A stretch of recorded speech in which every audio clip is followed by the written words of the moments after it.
ចាជំរាបសួរដល់ពុកម៉ែបងប្អូនយើងទាំងអស់គ្នាថ្ងៃនេះថ្ងៃអាទិត្យដល់បងប្អូនអើយមេសតុំចាប់ដើមសតុំមេចង់រោភ្លៀងទៀតដែរបងប្អូនហូបបាយហើយនៅបើអត់ទៅហូបបាយមកហូបមួយខ្ញុំទាំងអស់គ្នាបងប្អូនថ្ងៃនេះហូបបាយនេះគឺម៉ោង1ជាងហើយចាម៉ោង1ប្រហែលនាទីតែបានម៉ោងឯងបងប្អូនណាដឹងតែម៉ោង1ជាងហើយតែដឹងប្រហែលនាទីតោះបើអត់តន់ហូបបាយមកហូបជាមួយខ្ញុំទាំងអស់គ្នាថ្ងៃនេះស្រស់បង្កងចាបង្ខំខាងតាកែវបងប្អូនណាគឺឆ្ងាញ់តែម្ដងហើយក៏គួរអរណាបងប្អូនណាតែអត់ហូបលក់អីហ្នឹង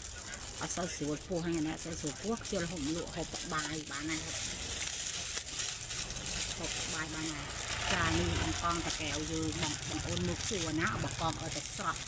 គឺជាតិតែម្ដងបងប្អូននេះចាជាតិណាស់ណាមកប្រាប់ឆ្ងាញ់ហ្មងនេះខ្ញុំមានលក់ទឹកត្រី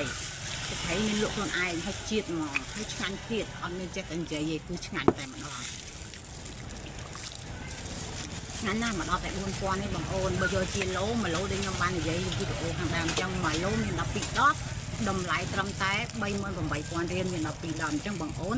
ចំណេញបើទិញជាឡូចំណេញបើទិញជារៀលចំណេញយើងខ្ញុំបើទិញជាឡូចំណេញបងប្អូនចាហើយ1ឡូ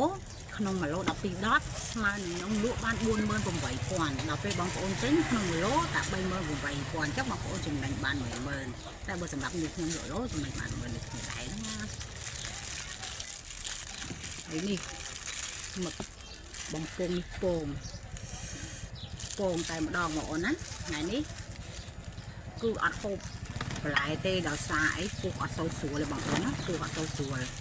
ចាដល់ពុះអត់សូវស្រួលហូបតែសាច់ហ្នឹង